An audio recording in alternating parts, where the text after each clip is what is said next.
সুযোগ করে দেবে। বিভিন্ন ধরনের খেলনা, শিশুদের খেলনা দেখতে পাচ্ছ প্রিয় বন্ধুরা, বিক্রি করা হচ্ছে মেলার মাঝে। দেখতে পাচ্ছ আজ ছুটির দিন, প্রচুর মানুষ, ছোট বড় সবাই আসছে, শিশুদেরকে নিয়ে আসছে মেলার মাঝে বেচা বিক্রি করার জন্য। প্রিয় বন্ধুরা, অবশ্যই তোমাদের মতামত কমেন্টে জানাবে কেমন লাগলো। প্রচুর খেলনা সাজিয়ে রেখেছে, প্রচুর খেলনা বিক্রি করতেছে দেখতে পাচ্ছ এই মেলার মাঝে। বহু দূর দূরান্ত থেকে প্রচুর মানুষ আসছে মেলায়।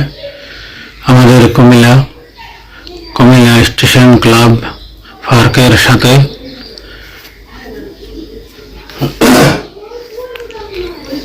বিশাল বড় মেলা দেখতে পাচ্ছ, ডেকে ডেকে বিক্রি করা হচ্ছে মেলার মাঝে। প্রচুর কাস্টমার ভিড় দেখতে পাচ্ছ।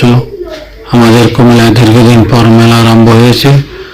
অবশ্যই তোমাদের কেমন লাগলো কমেন্টে জানিয়ে দেবে।